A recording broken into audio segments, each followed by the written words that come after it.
jërë ngeen jëf mbokku déglukat jërëjëf Alioune Badara Socé mi def bande annonce bi sant di gërëm mbokku déglukat yi ñuy topp ak ñun waxtu wi chaque jour bu 16h jotee jàpp 17h seen émission stop coronavirus.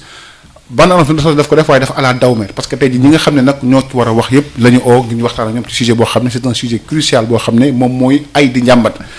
alors li ñu njëkk a def moom mooy dalal Abdoulaye Fane mi jiite UNAPES. sëñ Abdoulaye ñu ngi lay nuyu. ñu ngi lay fay El Hadj Malick di nuyu waa rajo Sud FM. fii moom sunu rajo la. waaw te ça nous fait véritablement plaisir. chaque fois ñu dal di fi ñëw. jërëjëf. beneen gan bi di Cheikh Mbow directeur exécutif bu COSYDEP Cheikh Sud FM mu ngi lay nuyu. waaye El Hadj Malick ñoo ngi leen di sant di leen gërëm ci invitation bi. di si profité aussi nuyu ñëpp yi ñu déglu. ñaan borom bi leeral xel yi. ba lépp lu ñu fi wax mën a jariñ askan bi jariñ école bi. ndax ni nga ko waxee benn fan ci des suba. waaw suba la de. donc ñoo ngi sant ñëpp di gërëm ñëpp. di ñaan yàlla mu nekk waxtaan bu am njëriñ Sénégal. waaw Cheikh yéen teg nga def liggéey ci échantillon yu bari ci wàllu reprise bi lan la ne échantillon boobu jox ci reprise ndax fi mu ne mën a jàpp ne am na école yoo xam ne am na fu mu sooxee am na fu mu sooxewul lan la ne échantillon bi jox ci seen étude bi nga xam def ngeen ko. waaw dañu bëggoon boo ñu ko mayee tàmbalee ci jaale. képp koo xam ni ñàkk nga kenn ci Covid bi. di ñaan borom bi ñëpp ñu fi jógee mu yóbbu leen ci àjjana yu gën a sori. amiin yaa rabbi amiin. di seet aussi képp koo xam ni feebar nga ci Covid bi. boo ñu ko mayee it ñu profité ci pour wax fàttali un peu. waaw balaa ñu dugg ci situation école bi xëy na dana baax ñu fàttaliwaat gis-gis bi ñu am ci xew-xew bi am. muy mbas mi. ndax mbas mi xam nga ko dafa nekk loo xam ni dafa bett askan wi. bett waaw. bett it école bi. loolu moo waral ñu jékki-jékki. lépp taxaw mbas mi nañu li ngeen jàppoon lépp muy examen muy continuer jàng dootul mënta nekk.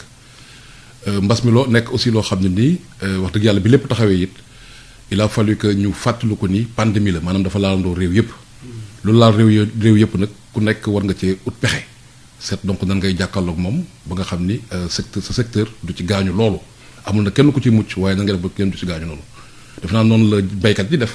danañ seet lu ñu ban solution la ñuy trouvé ba ñoom it mbay mi mën a dox. ci at wi ñu ne yéen a ngi def seen émission. éducation it nekkoon di xalaat di réfléchir ci nan la ñu mën a def ba du ñu ñàkk loolu. ci mbir mi.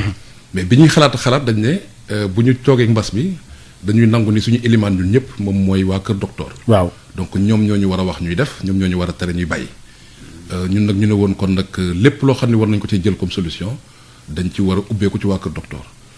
moo waraloon ñu doon laajte ni il faut ñu am benn protocole sanitaire. mooy loo xam ni cutus la bu waa kër docteur. yéen ko njëkk agité. en tout cas ñun wax nañ ko parents yi wax nañ ko. syndicats yi wax nañ ko acteurs yëpp gisandoo nañ ni loolu mooy li nga xam ne moom la ñu war a jiitu. bañ ko loolu mooy li ñu jiitu donc ñu ne tant que joxewuñu feu vert waruñoo dem. bi ñu demee nag ba nga xam ne président de la république génn na def sorti nañu moom li mu wax ne na classe yu ubbi classe examen yi moo ngi ko teg ci ay conseils yu comité scientifique suñu xel xaw a dal. ñu dégluwaat toog ak ministre bi tamit nañu moom léegi nag jot na protocole. bi nga xam ni c'est validé yónnee ñu ko suñu xel xaw a dal. ñu ne kon bu ñu jëfandikoo ci loolu tant que waa kër docteur ñëwatuñu ne ñu bàyyi leen war nañoo seet na la ñu mën a jéemee pour école bi mën a fonctionner. dama ko benn la Cheikh est-ce que protocole boobu ministre bi yóbbu leen ak li nga xam jotee ngeen def méngoo na ndax li ngeen gis ci terrain bi fi mu toll nii ginnaaw à quelques heures de la reprise des cours dalal na xel fi mu toll nii. waaw xam nga li ñu gis ci terrain bi ñun ay acteurs société civile lañ. donc suñu liggéey mooy ñuy xool terrain bi di ci gëstu di ko fàttali kilifa yi ñun li ñu waxoon kilifa yi lu njëkk mooy liy dalal xelu ñëpp. mooy ginnaaw bu ñu amee protocole bi mooy ñu gis ay yëngu-yëngu ci l'école bi di seetlu ni nit ñoo ngi ñëw.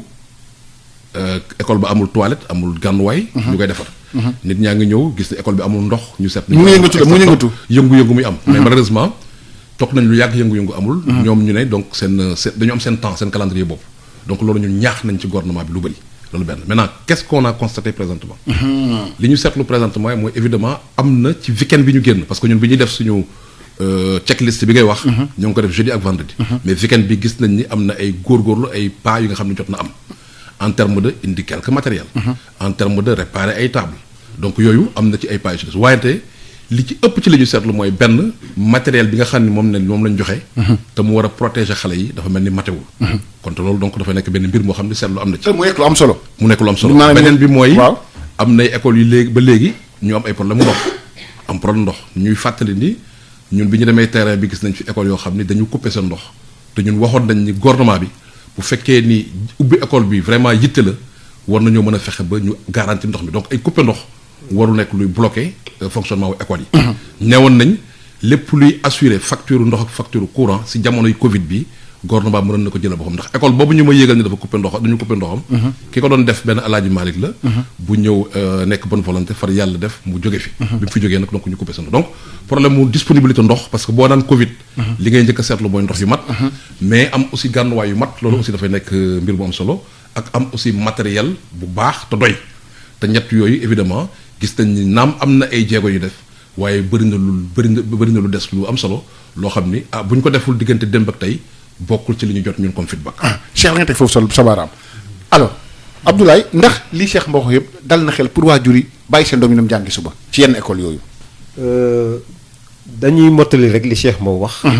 ndaxte nag xamante nañu bu baax ñun ñuy wax ak yow ñuy membre lañu ci COSYDEP. ci conseil d'administration. ba tax na lépp loo xam ne dañ koy def dinañ ciy jokkoo lu yàgg baax a baax. di firndeel rek. li mu wax effectivement ñëpp dañoo tënku ci protocole sanitaire boobu mu wax. ndaxte ñun yàgg nañ koo xeex am na point yu bari yoo xam ne yi sax matalewul sax parce que boo ko seetloo am na benn film boo xam ne bi dañu woon nañ ko na ko ministère defuñu ko ba waa COSYDEP ñoom ñoo ko mujj def pour wane xale bi. bu jógee ci këram ak matukaay yi mu war a jël. gis naa mu ngi noonu justement donc nañu waxante dëgg am na ay failles du côté du gouvernement. waaye loolu mu wax li nga xam ne lii moom moo warul mën a ñàkk ba warul mën a ñàkk muy ndox déjà tey si suba rek ñu ngi dégg benn école te damay citer nommément école bi. école Ndiagne Samb élémentaire Ndiagne Samb bu Rufisque tey ci suba waa Sen'Eau dañoo coupé ndox mi ne tant que fayuñu seen facture duñ ko rétablir. parce que man mënuma comprendre situation bi ñu toll nii lu mel ni am moo am ay directives yu jóge ci kaw.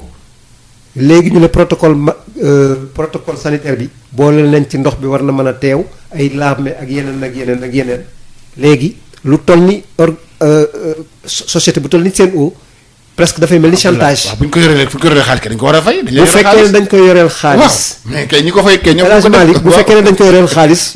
je crois que xam nga baale moom ça dépend ci dëgg nit ki rek mais. déglu ma wax la rek xam nga ça dépend. ci disposition yi nga xam ne yi fan yi passé dégg nga ko. d'accord parce que wax nañ fi ba dal di fiy may famille yi ñu dal di leen dispenser pour que ñu fay ndox ak courant famille waaw mais bu fekkee ne man en tant qu'autorité administrative lu toll ni président la dal di jëm ba di jox instruction yi toll noonu man yaakaar naa ni nga ubbi ko sax ba mu ubbi mu dawal ñaari fan nga dal di ñëw ne leen attention bu nañ ko tëj mais suba ñu war a ubbi nga dal di ñëw dal di fermer moi je dis que ça c'est pas républicain ce n'est même pas humain.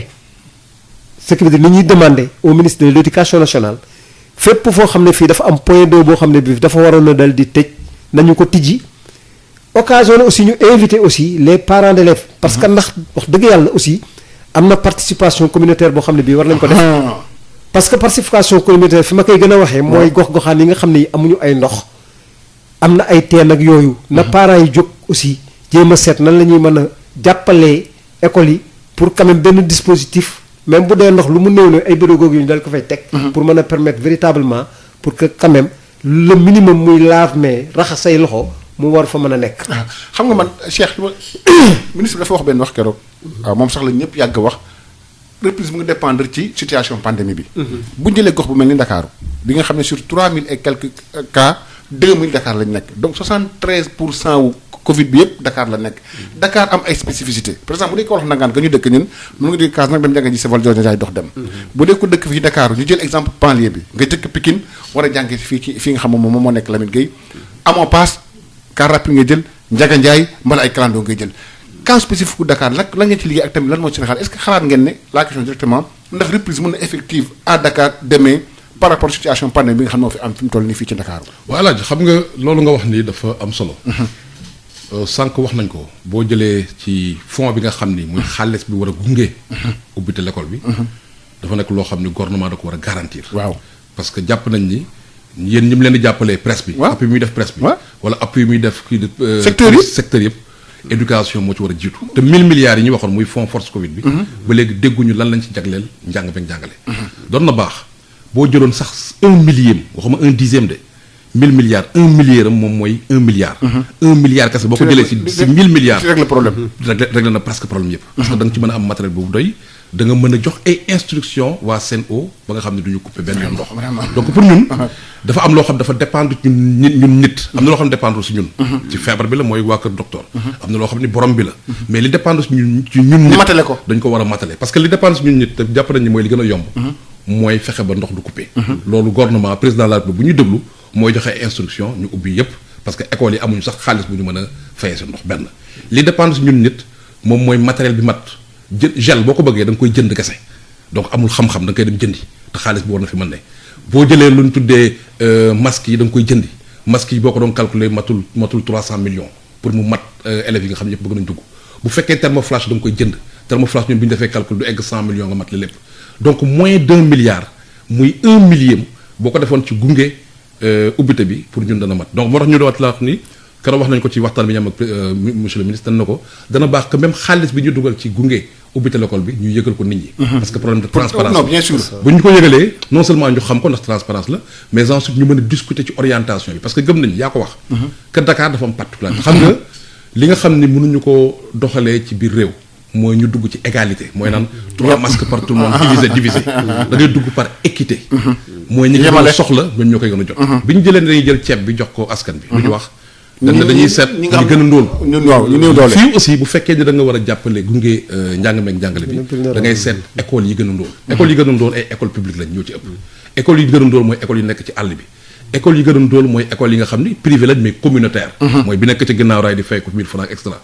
école yi gën a ndóol mooy zone yi gën a impacté yooyu ñu fonctionné ba léegi. ñoo ngi non actuellement mënuñoo fonctionner. zone yi gën a impacté ñooñu aussi war nga am benn beral loxo ba leen defal donc soo amee une approche équitable jox doole gox-goxaat yi boobaa da nga mën a indil tontu région yi nga xam ni moom mooy région Dakar ak yeneen région mais bu fekkee da nga bëgg a jël ñëpp nga am une approche égalité bu boobaa évidemment que ni nga koy traité dafay poser problème Dakar fii la coow li gën a bëree fii la feebar bi gën a taree fii la école yi gën a bëree fii la soxla bi gën a bëree donc ni ñu koy traité bokkul ak beneen région bi nga xam ne la moo tax ñu ne woon ñu ngi wax affaire académisation gestion crise kenn du ko gérer ci kaw niveau central Sénégal nag dafa nekk réew moo xam ni c'est trop centralisé président dafa am doole loolu ministre yi am doole loolu il faut ñu gën a jox doole gox-goxaat bi gis nañ nag ministre Talla mu ngi ci góorgóorlu bi mu responsabiliser les gouverneurs mais jàppoon nañ ñu góorgóorlu bi mën naa gën a yokk ni mën na gën a yokkee mooy le fait même mu commandé ay masques fii ci Dakar au niveau central ay millions masques distribué ko pour ñun joxoon alal bi cette zone bu ne lan la soxla nga jox leen seen alal inspecteur d'académie bi gouverneur bi préfet yi sont plus proches ñoo gën a jege ensuite danañ mën a suqali sax économie wu réew ma économie wu gox ba jël artisan wu réew ñu def donc il faudrait que ci ay principe ñu régler questions yi donc yooyu mooy les questions logistiques boo jëlee Dakar wax nga particularité am fii aussi la jàngalekat yi ëpp jógee ji dem donc aujourd'hui question bi nit ñi di poser mooy aussi puisque jàngalekat yi ëpp fii lañ jógee donc xëy na dana ci am ñenn ñoo xam ne am nañ feebar bi di ko yóbbu zone boo xam ne amul feebar donc waroon na am ay précautions yu ñu jëloon ci jamono bi ñu leen di dajale nga dajale bi gis nga coow li ci amoon lépp bien sûr ba nga xam ni nekk na bis boo xam ne aussi ñun sargal nañ ci jàngalekat yi ñoom ñëpp ñi bëgg ubbite bi am suba ak ñi ko mënul ñëpp ñëw nañ teew bi ñu teewee it pare pour gunge ubbite l'école bi donc booy seet dafa am ay questions yi nga xam ne jàpp nañ ni c'est des questions qui sont à notre portée mooy lépp lu jëm ci matériel loolu da ngay yore budget bi ci nit la nga jënd ko loolu nit la suñu la dépendre maintenant li nga xam ne nag moo gën a compliqué mooy les questions d'ordre sanitaire loolu waa kër docteur ñoo ñuy wax bu ko defee ñun ñu am flexibilité bu ñu nee bàyyi la ñu bàyyi bu ñu nee bàyyi leneen li compliqué mooy des questions d'ordre psychologique bëri na ay waajur yoo xam ne seen foofu laa naan est-ce que war nañuy bàyyi suñu doom leerul daal leerul seen xel moo dalul c'est-à-dire que bëgg nañ parce que gisuma waajur boo xam ne bëgg na doomam xam année blanche gisuma waajur boo xam ne bëgg na doomam dund année invalide waaye waajur bu ne bëgg na doomam du naax saayee ci biir mbas mi kon nag dana am solo que mu am benn dispositif de communication de proximité buy waral que waajur yi évidemment seen xel mën a dal ba ñu mën a bàyyi seen doom gunge leen te xam ni kat évidemment nekk ci l'école not théoriquement moo war a gën a ëpp sécurité que nekk ci mbedd mi benn banlieue laa dëkk Pikine laa dëkk bi ma fay jógee tey bi ma invité xale yaa ngi ci mbedd mi fees dell xale yoo solo ñu masque ñoo ngi bëree di dal donc ñooñu lépp li ñuy bañ ci lubbite l'école bi xëy na mën na leen dal buñ donc booy seet day mel sax l'école moo ëpp protection si ñoom bu fekkee gunge nañ école jox ko matériel bu doy bu fekkee gunge nañ jàngalekat yi ba ñu mën a attan nombre bi ba mën leen a surveiller foofu mooy ëpp sécurité mais dafay laaj évidemment que au-delà de wax bi mu am ay jëf yu tegu beneen mbir mi nga xam ne seet nañ ko ci banlieue bi mooy nee nga ndax école yi pare nañ fii ci banlieue Dakar gis nañ fi école yoo xam ni ceeb ba moo fa nekk ba kenn mënu koo désinfecté. voilà Cheikh yow nag da nga laaj sama. waaw parce que li nga may laaj xam nga ñun dañu am ay acteurs terrain. yoo xam ne dem di donc ñun gis nañ ni évidemment loolu benn poñ la boo xam ni. évidemment que bu ñu décider que ni l'école bi war na ubbi il faut ñu jël ay décisions fortes que ni école yi war nañ ko libérer kon daal gis nañu évidemment que ñëpp a ngi xeex pour que xale yi duñu perte loolu ci mbirum Covid bi pour que ñoom it duñu désapprendre parce que ëllëgu suba ki koy yore xam-xam la. et donc mënuñoo nangu doom bi nekk ci Mali ki nekk Burkina ki nekk Côte d'Ivoire ki nekk France ki nekk États-Unis ñoom ñëpp bañ a dund année blanche ñun ñu nekk ci perspective année donc war nañu ko moytu waaye bu ñu koy moytu yëpp dafa war a tegu ci méthode ak organisation. ak garantie. loolu boo ko defee évidemment xel ñu dana dal maintenant nag am na ay jéego yoo xam ni nangu nañ ni ñoo ngi koy def. waaye def nañ ni mën nañ koo baral ni ñu koy baralee nag mooy ñu nekk ci yenn principe mooy décentralisation jox doole ñi nekk gox-goxaat mooy une véritable option politique ba jël budget bi muy laaj teg ko ci loolu bu ñu ko ci defee évidemment xale yi war nañoo mën a dem en toute sécurité. Ablaye Cheikh dafa wax loo xam poñ bu am solo bëgg la cee interpellé. xale yi dañuy dañuy am sikki sàkk. bëgguñ seen doom année blanche bëgg nañ tamit seen doom jàngi ak xel mu dal. yow en tant que est-ce que yow seen association bi ngay waajur yi nga interpellé par rapport au sujet précis boobu noonu par rapport ak dilemme bi nga xam ne am na entre dem jàngi mbala toog sa kër sauvegarder sa bopp par rapport ak situation bi surtout fii ci Ndakaaru nga xam ne fi la pandémie bi ëppee.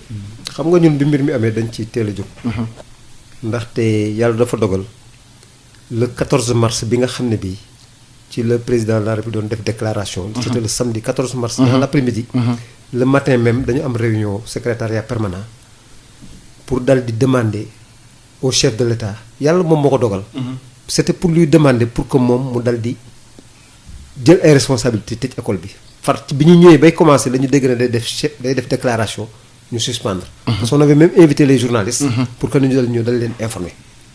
ce qui veut dire que ci logique boobu la ñu nekk li nga wax nag wax naa ko feneen amul kenn ku xelam dal ne suba fii ba le 31 juillet. conditions yëpp dafay matale waaye nag nit aussi yàlla dafa jël def ci boppam ci moom xelaat boo xam ne bii daf koy war a mën a permettre mu mën a am capacité situation boo xam ne bii catastrophe bu mën a am mu war a mën a am xel ak xalaat boo xam ne war na ko mën a jànkoonteeg moom. jéem koo résoudre. man jot naa doon directeur de la prévention individuelle et collective peut-être xam naa ñu bari xamuñu ko. Cheikh moom xam na ko. du temps où Issa Mbaye Samb était ministre de la prévention. am na lu ma ci xam ci wàllu prévention primaire parce que grippe aviaire jaar na fi. peut-être ñu bari xamuñu ko. c'était la grippe la H1N1. bi nga xam ne bii dafay jaare ci oiseaux migrateurs yi di jàpp nit ñi ñun liggéey nañu ci avec le ministère de l'élevage à l'époque ba dal di fànq ko ba mu jóge fi.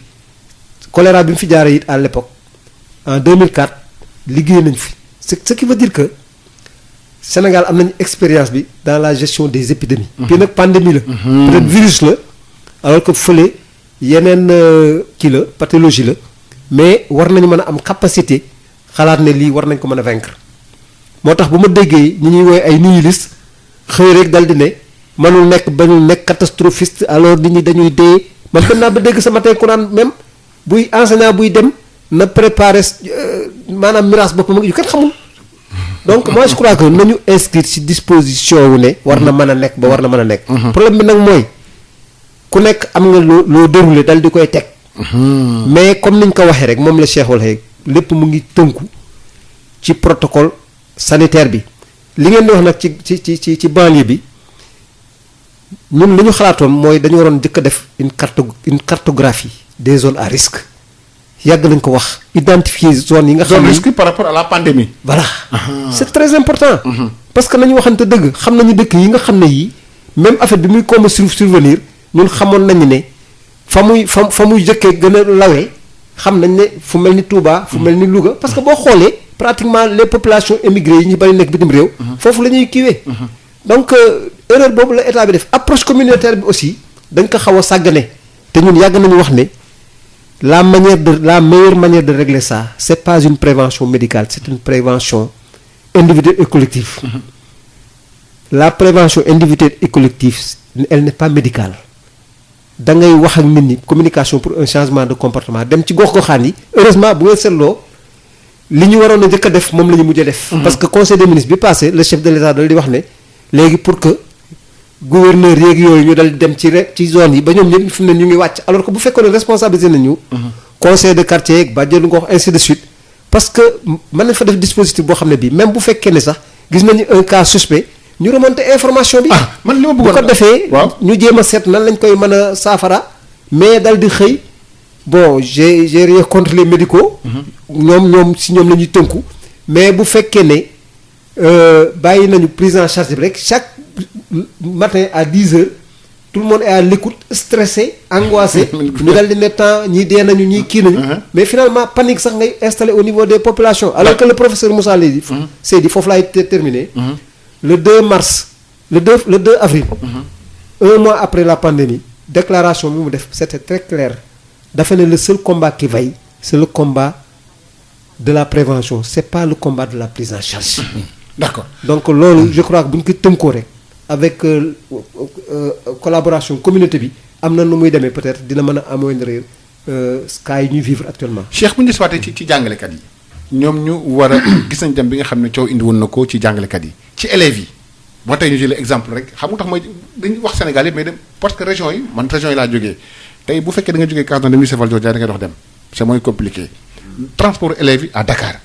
waaw tey jii Cheikh exemple mooy joxe rek nga jógee nga dëkk Pikine di jàngee Lamine Gueye xam nga mënoo dox Pikine ba Lamine Gueye nan ngay def est-ce que dafa am ay parce que man pourtant def interview ak IA bu Dakar maa ngi ko nuyu au passage Khadijatou Diallo muy wax ne est-ce que mënuñu am partenaire ak Dakar Dem Dikk pour faciliter déplacement élèves yi comme du bëri comme sur les classes d'élèves quand examen ñoom ñooy dem lan nga ci mën a indi comme explication ak tamit comme xalaat par rapport ak déplacement élèves yi surtout ñu war a jógee ci yenn gox yi sori dem ci yeneen gox yi.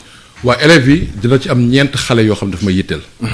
benn xale bi mooy ki ñu war a déplacer mu jógee ci benn gox dellu fi mu war a jàngee parce que bu fàtte ni bi ñuy tëj l'école bi. waaw xale yi dañoo génn ñëw vacances. waaw te ba léegi booy seet jàngalekat la ñu gën a xaw a gën a toppatoo. que jàng élèves yi benn élèves yi il faut ñu seet ko loolu mooy benn. benn waaw. élève boobu il faut ñu utal ko tontu. tey gis naa sax ñuy def coow fii ci biir Liberté 5. naan ñoom dañoo bëgg a dellu pour delluwaat seen gox yi ñu war a jàngee. kooku il faut que gouvernement bi trouver système bu mu koy indi tontu bu leer. ndax organiser mag moo war a gën a yomb. même bu nekkee ni sax amoon na fiasco moo war a gën a yomb organiser xale yi. donc xale yi nañ dellu. beneen xale boobu nga xam déplacement ne am na aussi déplacement interne. boo demee ci capitale yu mag yu mel ni Dakar ñoom wax dëgg yàlla am na si ñoo xam dañuy jël bus. ñu nekk surtout peut-être pas élémentaire parce que élémentaire léegi jege na. mais surtout ñi nga xam dañuy jógee dem ci moyen wala secondaire bi. dégg naa ministre bi ne day amaat les trajets scolaires mooy bus scolaire day ñëw. alhamdulilah loolu bu nekkee def nañ ko comme ni ñu ko waxee. mais xam nga ñun nag société civile lañ li ñu gis la ñuy gën a xam. bien sûr mais intention bi daal li mu wax dal na xel bu ñu ko defee par rapport ak déplacement wu xale yooyu ba nga xam day am bus scolaire ñu répondre aussi sur normes sanitaires yi.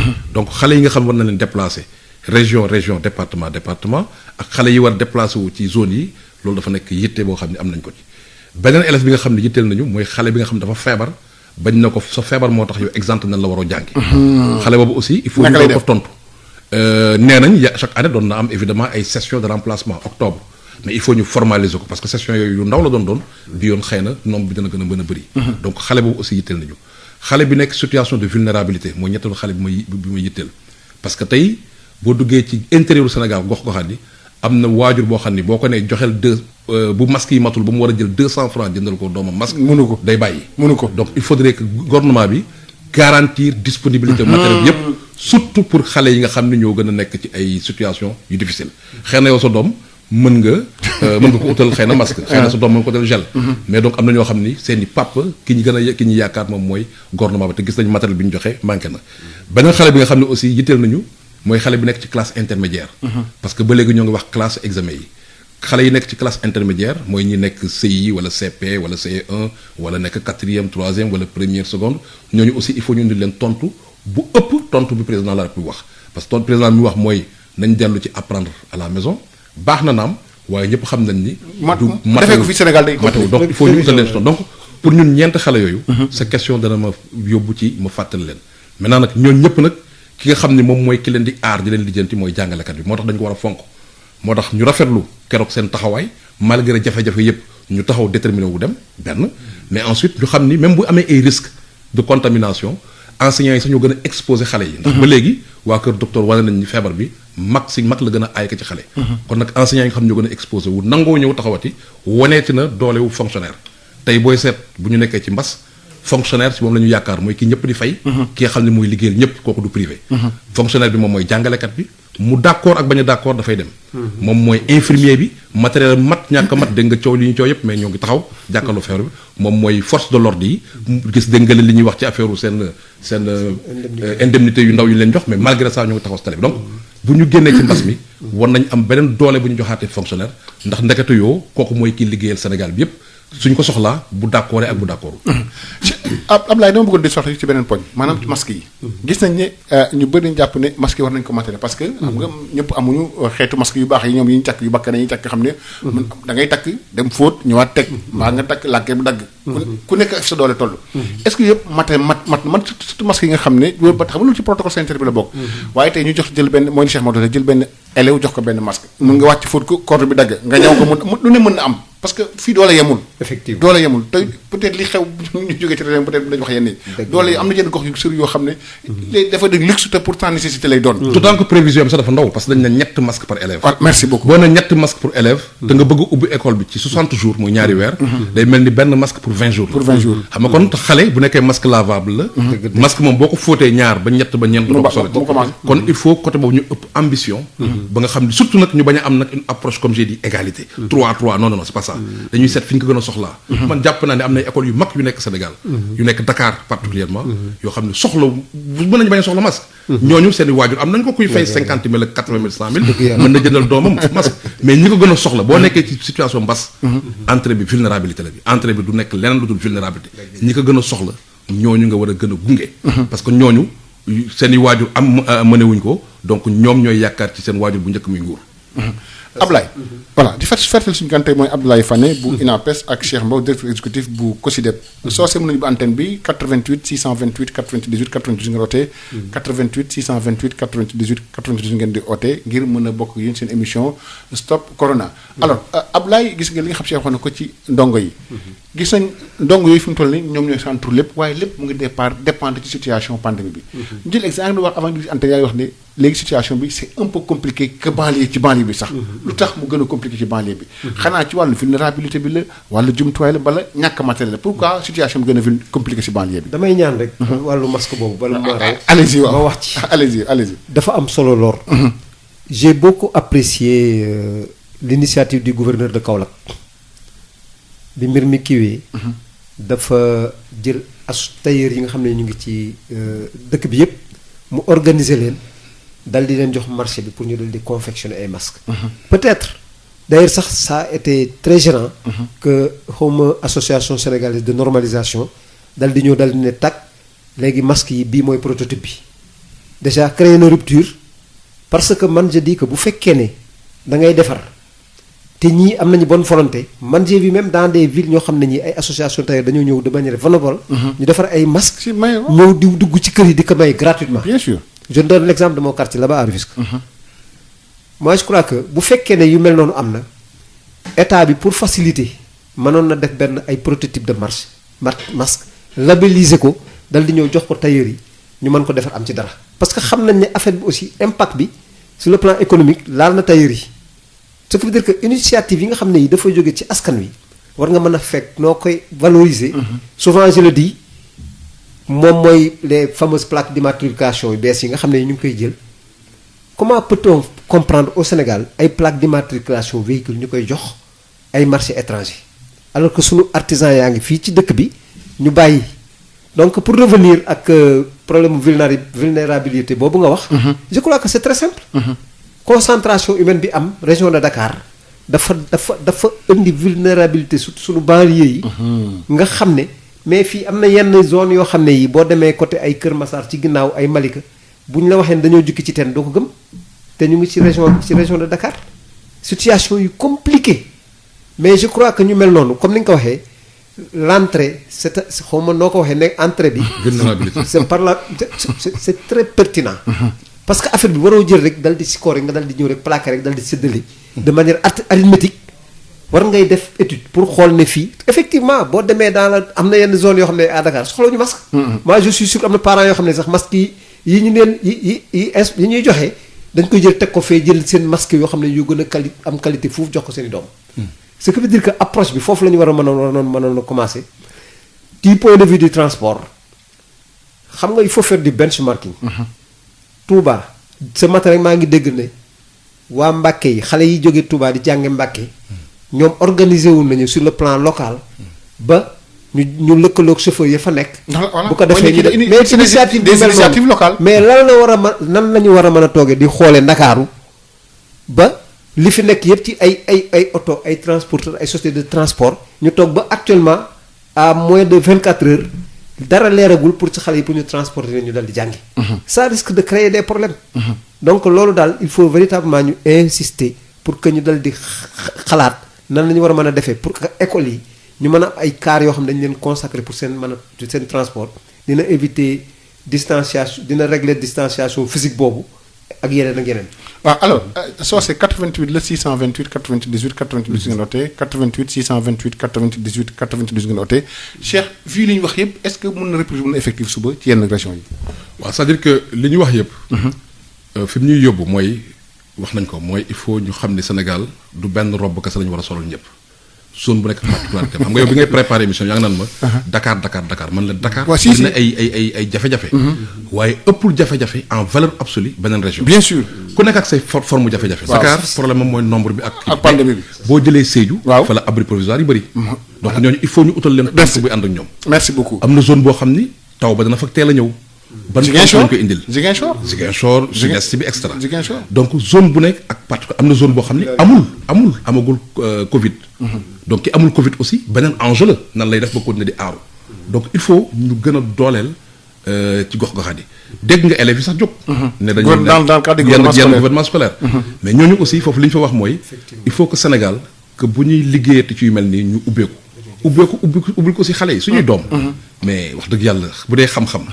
bu dee même xariñ yu bees yi nga xam ne ci lañ bëgg a jaarale tontu yu bëri ci Covid bi. réseaux sociaux ëppale wuñu leen ci. ensuite sax le système sax daf leen organiser. daf ay gouvernement scolaire donc il faudrait que ñu am benn dispositif bu ñu leen di gën di dégloo donc daal bu ñu jàngatee loolu yëpp mooy ñun bi ñuy def suñu étude bi ngay laajte échantillon bi. nga xam ne bëgg nga ma wax la te nangu ma la ci wax parce que maa ngi xaar suma conseil d'administration ñoom fan ne validé ko. bu ñuy xool échantillon bi ñun ñoo ngi ko defoon 28 29 muy jeudi vendredi. mooy jour dugg jàngalekat yi pour xool quelle est la situation boobu wax dëgg yàlla situation bi xel dalu ci woon. xel dalu ci woon. ci 28 29 mooy jeudi ak vendredi. mais diggante samedi ak dimanche. bu ñuy seetaan télé bi xaw ma ndax télé bi danañu wax dëggam déet mais li ñu gis télé bi dafa mel ni am na ay jéego. y a des améliorations ci am. waaw maintenant ñun suñu prochaine situation suba la ñu koy def. suba bu ñu defee suñu prochaine situation incha allah suba danañ gis ne que ndax am na jéego mais daal globalement li ñu gëm. mooy benn lépp lu jëm ci logistique. mooy matériel lu ñu war a jënd. kooku moom dogu gouvernement bi rek bu amee dëgg dana mën a mate. ndax comme j'ai dit loo xam ni 1 millième du fonds Covid mën na ko faj. 1 milliard soxla wuñ ko donc su gouvernement bi dogoo gis nañ collectivités territoriales yi am lu ñuy def. président de la République mën na def le point tey mu jël décision ni lépp loo xam ne manqué na ci matériel. muy masque gel extra da koy mottali. loolu moom dogu la rek nga génnee ko sa poche. te gouvernement bi war na mën a am loolu ci poche am ci dëgg am bu nekkee jàpp nañu njàng am na fu ñu tegal. loolu mooy benn maintenant li gën a jafe. mooy les questions d'ordre sanitaire et psychosocial. nu may dalalee xelu waajur yi ba suba parce que waajur yu bëri boo leen seetloo ñoo nga naan bu subaa du ma bàyyi suma doom damay seetlu nan lay situation demee balaa benn fan ñaari fan balaa may bàyyi suma doom mais leneen li nga xam ne aussi dal na xel mooy ministre bi moo ko waxal boppam moom moo ne école bu matlewul protocole sanitaire bu mu tijji. dama ko loolu dal na xel. donc ñun nag société civile. ñun syndicat ñun parents d'élèves. ça c'est une déclaration très importante et responsable. donc ñun nag ñun muy yéen presse bi muy ñun. fi ñuy xaar mooy ñu jàppale gouvernement bi. gouvernement nag boo ko jàppalee da nga koy wax dëgg.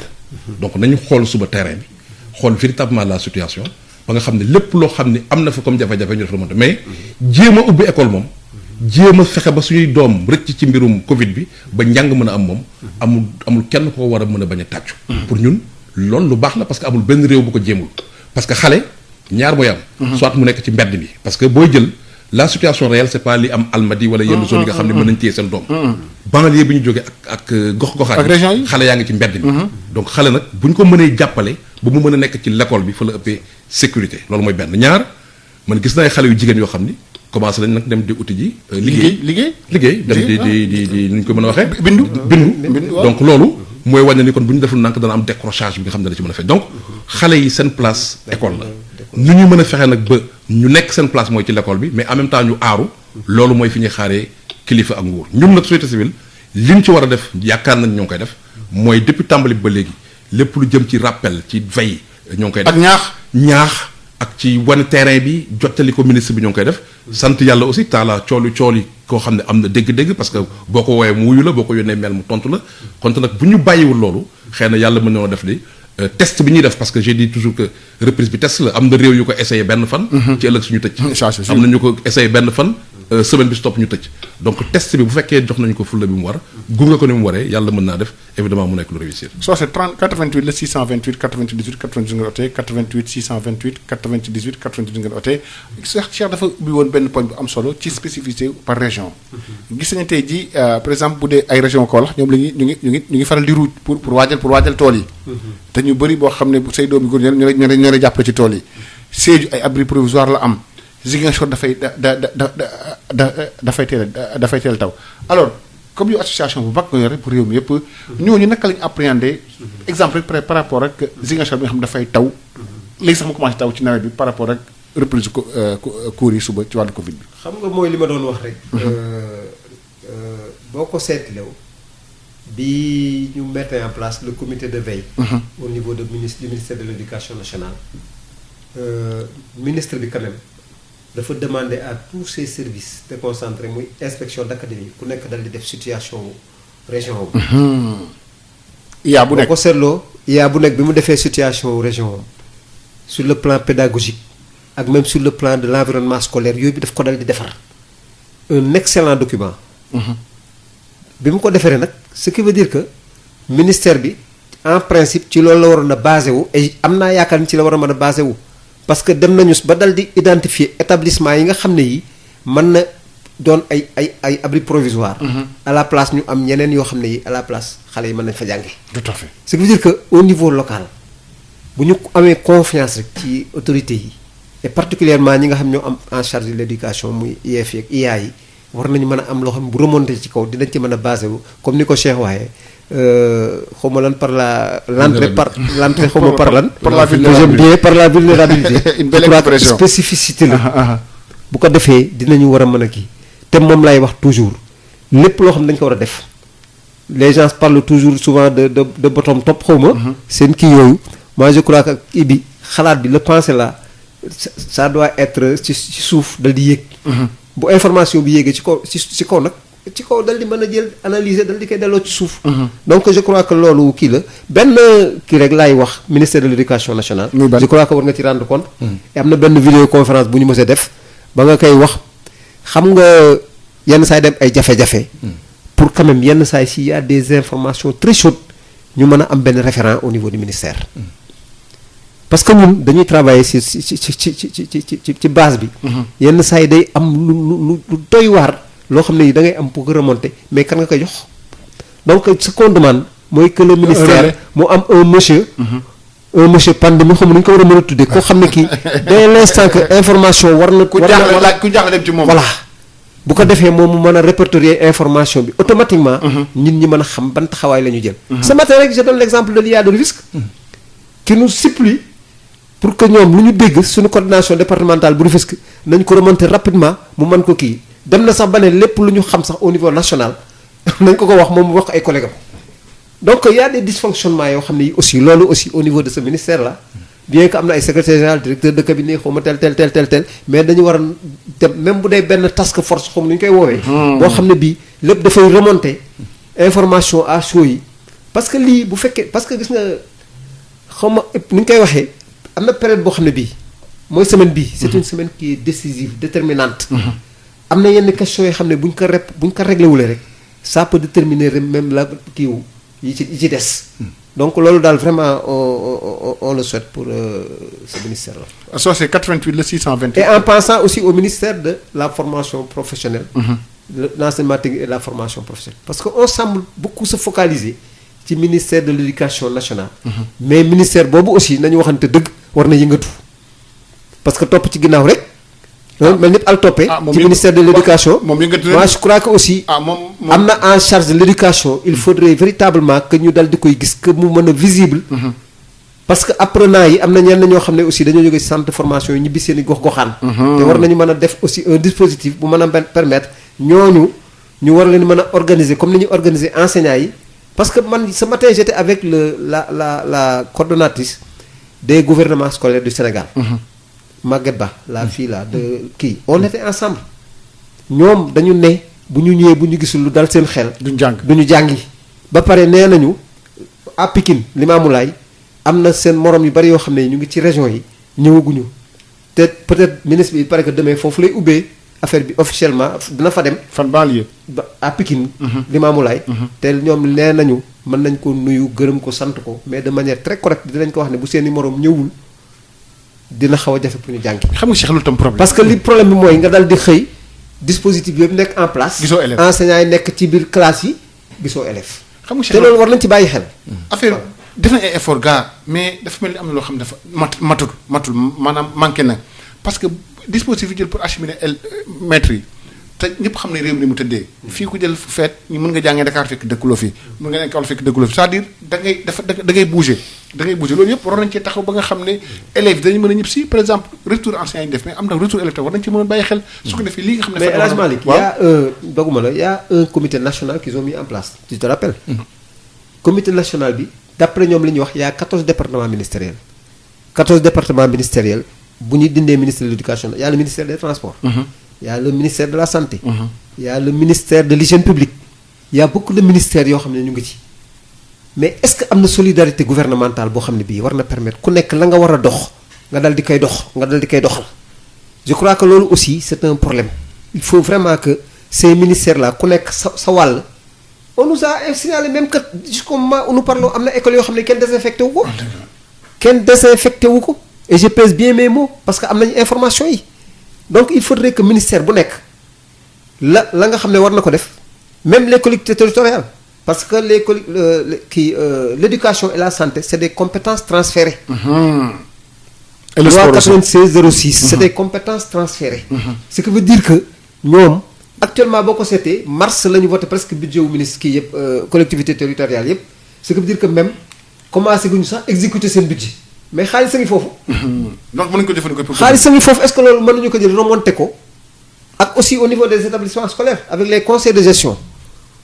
conseil de gestion yi presque ñu bari conseil moo ñeen parce que dañuy wax toujours aussi ministère tel mais école yi am nañu fonds yoo xam ne mu nga fa nañ ko génne. pour compléter. ñu jël auditeur bu njëkk bi ci ligne bi sëñ bi asalaamaaleykum wa rahmatullah. salaamaaleykum. ñu ngi lay nuyu di la déglu. na ngeen def. sant bu baax a baax a baax a baax. maa ngi leen di nuyu di leen ñaanal wér ak wér la. ñu ngi lay delloo ñaan nga tamit sëñ bu baax a baax. allo. waaw ñu ngi lay déglu waaw. waaw. allo. waaw. man seen kii bi daal dafa am leen lu ma si xaw a jaaxal affaire ouverture école bi. muy lan. parce que ñun dañu yore fi ay élèves yoo xam ne. ñii ñu ngi war a dem Limamoulaye ñii Lamine bi.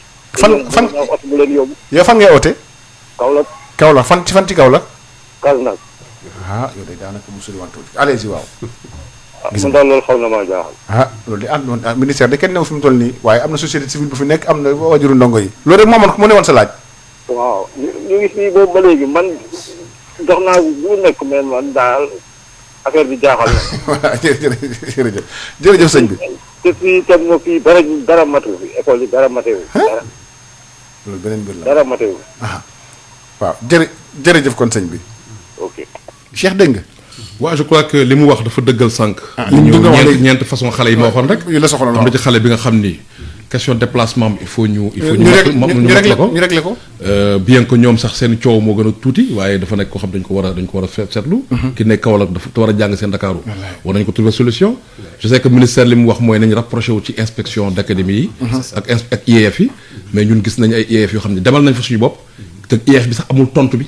donc aujourd'hui il faudrait que amul réponse bi amul woon réponse te war a régler problème moom la foofu la ministère dafa la ñu war a jëm donc ñun ñoo ngi ñaan ministre bu fekkee moom ñu déglu wala ñu ko jegee ne ko la question du déplacement des enfants de région à région question la boo xam ni fajoogul totalement am na suñu ànd ci bisu jàngalekat yi waaye bëri na si ñoo xam ni évidemment ba léegi ñoo ngi seen i kër même jàngalekat yi am na jàngalekat yoo xam ne léegi demaguñu donc yooyu pour ñun question déplacement bi war nañu ko mën a mais gis nga El Hadj Malick man li ma gëm mooy bu fekkee ni li ñuy woote moo ngi si ñun question yooyu mooy question yi gën a yomb.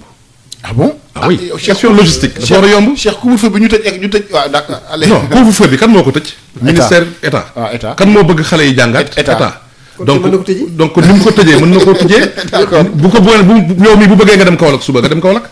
donc kon war na cee gaaw. xam nga gestion wu crise dafa am pour ñun lu muy laaj. benn bi muy laaj mooy il faut ñu am humilité maanaam am OFT boo xam ni dañuy déglu ñëpp duñu xeebal kenn solution parce que élagement la yow jàng ba ñëw tey su defee man jàng naa ba pare. waaye ñun ñëpp jànguñu crise. dañ la ñuy gérer crise jànguñu donc boo amul humilité oyof. ubbeeku déglu ñëpp rek. dana am jafe-jafe. évidemment que am na comité de veille bu ñu def autour du ministre bu am 3 ou 4 réunions en visioconférence. mais évidemment que on était surtout sur des questions générales. mais questions d'ordre pédagogique d'ordre pratique yi abordé wuñ ko comme il le faut donc. pour ñun benn la bi muy laaj mooy humilité.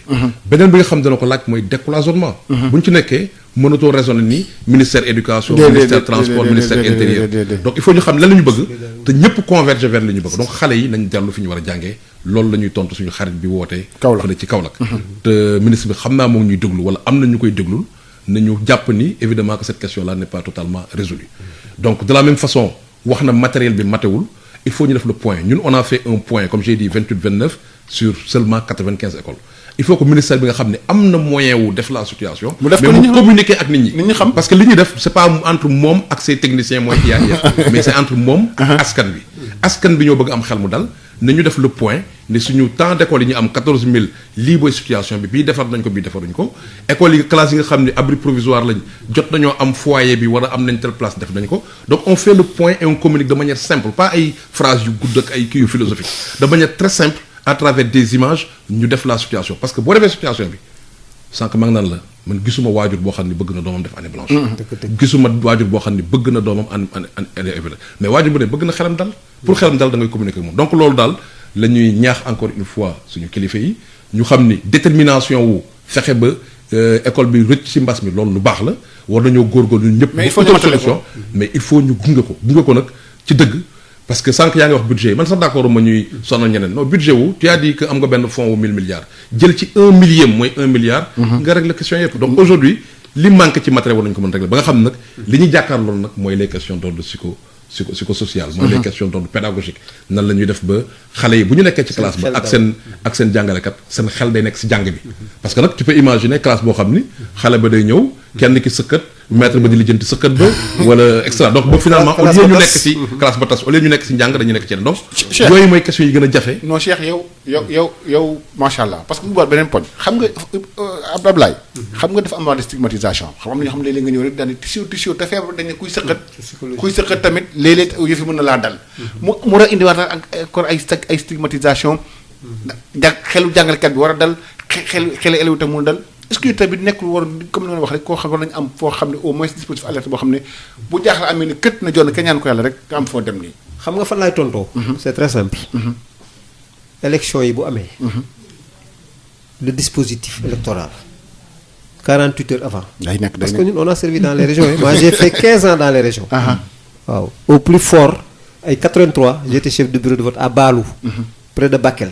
yàgg na. 48 heures avant tout le dispositif électoral dafay nekk en place et sur place aucun problème. mais comment se fait-il que lu toll ni nga xam ne lii c'est une question de vie ou de mort ñu naan fee lii manqué na fële manqué na war nañu xoolaat foofu bu baax a baax ñun li ñu xalaat ministère bi xam nga moom je parlais toujours de référent. te am naa yaakaar ne au niveau des comités régionaux ak départementaux yi préfet yeeg gouverneur yeeg yooyu présidé en principe am na war na am un dispositif même sur le plan médical boo xam ne dafay nekk à côté xam nga bi seen capsule bi ngeen ko génnee. j'étais appelé. di ko rafetlu di la kii ba day wax sax sur le plan psychologique bi ngeen defee kii ba am benn sirène buy kii pour ñëw récupérer nit ki ñu xam nga même de manière très subtile très discrète war nañu mën a def ba cas yenn yi bu amee dans l'école. pour mën a créer benn psychologie. ñu mën a soutirer xale bi wala enseignant bi dal di dem dal di koy prendre en charge sans pour autant moom ay incidence parce que leer na ne école bu dem ba ñu dal di togg si ak benn sirène ambulance dal di yuuxu dal di ñëw wàcc ñu jël kenn dugal mais c'est fini. foofu kenn dootu jàngati ce qui veut dire que tout ça parce que nit dañuy ragal. c'est des éléments yoo xam ne yi sur le plan ils ont des psychologues conseillers am nañ ay kii yeeg yooyu mais war na am benn dispositif au niveau de chaque département voire à chaque commune boo xam ne fii dafay nekk à côté nga xam ne prise en charge bi dina mën a def de telle sorte que dina am discrétion boo xam ne bii du am problème pour mën a stigmatiser kër ga wala koñ ba. je donne l'exemple de temps yi passé bu ngeen seetloo à Thiaroye ou Pikine am na benn premier cas wu waa ji sant Diallo te ñu ñëwoon. guddi avec des ambulances ak ay seen scaphandre yooyu dal di ñëw. te dal di kii mais titre quartier bi jël xale yi dugal leen ci kii bi dal di yóbbu xam nga yooyu dafay créer benn psychose. et c'est pas bien et une stigmatisation. te comme ni nga ko waxee. fii gis nga loo xalaat ci wàllu prise en charge. si question de crise am na fi. waaw ñu jël auditeur kii nag xam naa mooy ko mujj ki allo sëñ bi. allo. waaw ñu ngi leen di la déglu. Malick naa def. sant bu baax. ça va bien. oui merci noo tudd ak fan ngay wootee.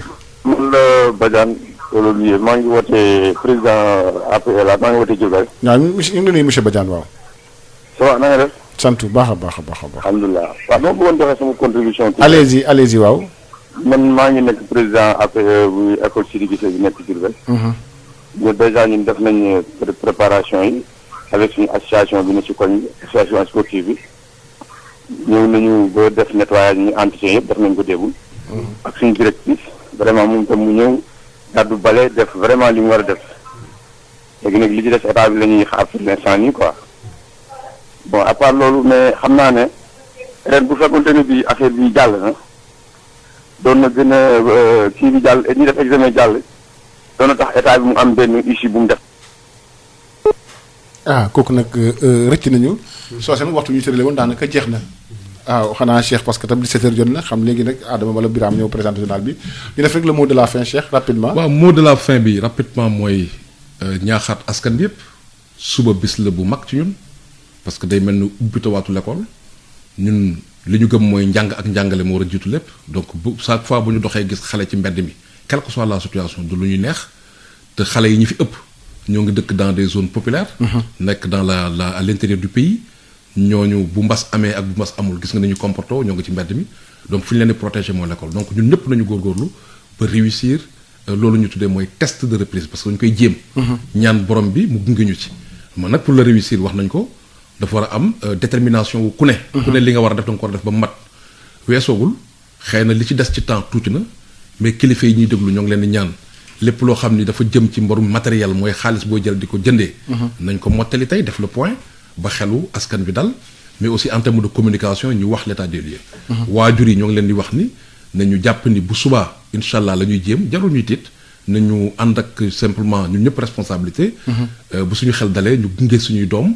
ba ñu def li nga xam ni loolu ñoom mooy war a nekk seen activité ñun waajur dañuy dem di liggéey du uti dërëm bu ñu leen yoree waaye xale bi xam-xam la war a uti ak yar ak njàng ci l'école bi xale yi ñu ne leen da ngeen di def ni chaque jour ngeen jàpp ni bu subaa mooy seen jour examen waaw parce que xale warul désapprendre fàttali li muy jàng donc ñoom aussi moom la leen ñaaxu jàngalekat yi ñu xam ni ñoom ñooy suñu yaakaar ndax suñuy doom wax dëgg yàlla boo jëlee temps bi def ko ñetti pàcc yëpp ci jàngalekat lay nekk donc ñoom la ñu yaakaar pour ñu yaral ñu leen ñoom la ñu yaakaar pour ñu protéger leen ñoom la ñuy yaakaar sax xëy na sax pour ñu def ci xale yi ñu nekk ay porteurs de message pour que mbas mi muñ fi jógee konte nag suba nañ ko jéem ñun ñëpp ku nekk dem ci def sa aqulaay taala ku nekk jouer pleinement ce rôle ñun société civile on va jouer notre rôle suñu rôle du ñu jënd matériel parce que amuñu ko waaye mën nañoo def situation terrain bi remonter ko wax ko nag ak suñu aqulaay taala def ay proposition loolu la ñuy def boobu ba léegi incha allahu rabbi danañ ko continuer bu ko defee ñun ñëpp bu ñu ko sotee gouvernement bi moo ci ëpp nag responsabilité moom ak collectivités territoriales yi bi ñu matali lépp tout ñu jëm ci matériel yéen ngeen informé parents yi bàyyi seen i doom xale yi ñëw ñu teg toutes les conditions boobu ba xëy na danañ mën a am évidemment solution boo xam ne danañ tax ñu jàkkaarloo mbas mi. Abdoulaye. peut-être di la gërëm di leen sant. lii nag occasion la comme on dit la nature a horreur du vide. gis ngeen de ñun bu ñu créé suñu kuréel bi di UNAPES. doon inciter parents yi ñu dal di créer association de parents d'élèves lii la. fi mu nekk am na parents d'élèves yi tari yoo xam ne dañoo jaaxle. ba fi nii amuñu sax ku ñu mën a waxal. occasion la nag pour que ñu dal di leen inviter. ñuy dem ci seen école yi di fa participer di créer association de parents d'élèves bokk ci actifs yi dinañ leen permettre vraiment situation yi bu mel ni amee ñu mën a am ay références peut-être di fàttali rek ne bu subaa incha allah képp koo xam ne fii da nga di waajuru ndongo te nga yore doom joo xam ne bi mu ngi nekk dans l'élémentaire war a dem li ñu lay demandé mooy na nga téye sa loxo doom dem ba ca école ba boo gisee dispositif boo xam ne bi dafa matale nga bàyyi ko bu matalewul jëlal sa doom nga delloo ko fa te ñu ngi leen demandé aussi jusqu'à vendredi bu ñu mënee chaque jour ñu dal di xëy yóbbu seen doom ñibbisi parce que cette semaine là bu fekkee ne réglé nañ ko am nañ yaakaar na peut-être di ci des dina war a mën a toon ay facilités yoo xam ne ñu mën a permettre ñu mën a kii. di gërëm ñëpp di sant ñëpp. di gërëm tamit Alioune Badara Sow si mu nekkoon ci wàllu xarala di gërëm tamit ñu oote ñëpp suñu gàncax tey di fàttali Ablaye Fane président UNAPES ak Cheikh Mbaw nekk directeur exécutif bu COSYDEP di sant leen gërëm bu baax wasalaam jaa ngeen jëf.